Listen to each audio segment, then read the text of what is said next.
Breakdown Easter egg Hawkeye episode 6 kali ini mengandung spoiler. So gue sangat tidak menyarankan bagi kalian yang belum menonton filmnya untuk menyaksikan penjelasan gue kali ini. Poin pertama, flashback.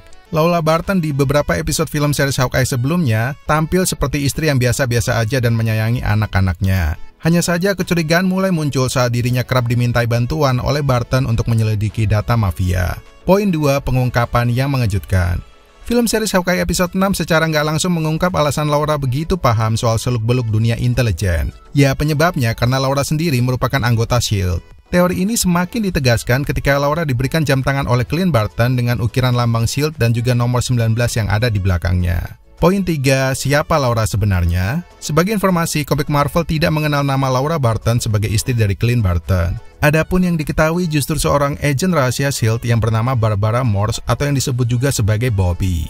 Bobby memulai debutnya dalam komik Astonishing Tales nomor 6. Ia awalnya dikenal sebagai agen pemerintah yang menyamar menjadi seorang ilmuwan. Saat bergabung dengan S.H.I.E.L.D., ia pun diberikan nama sandi rahasia yaitu Agent nomor 19. Dan inilah salah satu alasan kenapa di balik jam tangan Laura ada angka 19. Selain dijuluki sebagai agen 19, ia juga dikenal sebagai Mockingbird yang merupakan nama operasi rahasia antara CIA dan juga S.H.I.E.L.D. Uniknya, berbeda dengan Clint yang manusia biasa, Laura ternyata memiliki kekuatan super dalam hal ketahanan fisik dan juga menyembuhkan diri secara cepat. Salah satu yang membuatnya punya kekuatan super adalah karena ia pernah dipercaya S.H.I.E.L.D. untuk meneliti serum prajurit super. Bobby pun pernah disuntikan serum super tersebut seperti halnya Captain America. By the way, pertemuan antara Bobby dan juga Clint dimulai saat mereka ditugaskan oleh S.H.I.E.L.D. untuk bergabung dalam berbagai misi rahasia jauh sebelum Avengers itu terbentuk. Poin 4, mengapa gunakan nama Laura?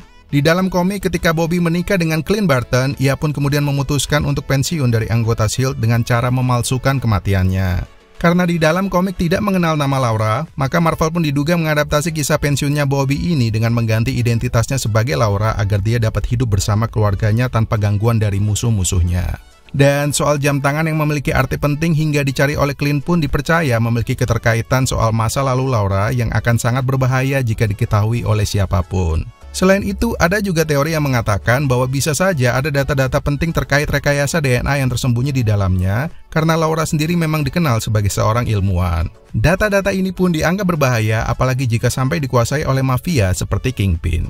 Poin 5, benarkah Laura lebih hebat dari Black Widow? Sebagai informasi, Bobby beberapa kali pernah muncul di dalam film series Agent of S.H.I.E.L.D. Dan untuk itu, ada teori yang mengatakan bahwa diperkenalkannya Laura di ending Hawkeye episode 6 karena untuk menjadi tanda bahwa ia akan segera bergabung ke dalam MCU. Laura pun dipercaya akan menggunakan identitas Mockingbird dan mengisi kekosongan agen mata-mata hebat lainnya yaitu Black Widow. So, apakah Mockingbird ini lebih hebat daripada Black Widow?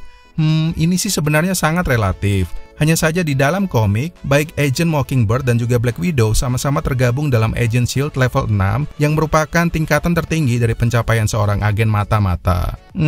Hanya saja kalau menurut gue pribadi, jika memang Laura nantinya ditampilkan punya kekuatan super seperti Captain America dan juga Wolverine, maka bisa saja dikatakan bahwa dia nantinya lebih hebat dan juga berbahaya kalau dibandingkan dengan Black Widow. By the way, di episode Moviespedia mendatang, gue akan membahas soal teori bagaimana Peter Parker akan diingat kembali setelah film Spider-Man No Way Home. So, pastikan subscribe Moviespedia sekarang juga dan nyalakan lonceng notifikasinya biar kalian gak ketinggalan informasi unik lainnya seputar dunia film. Well, gue Adi dari Moviespedia, undur diri dulu, tetap sehat serta semangat buat kalian, dan peace out.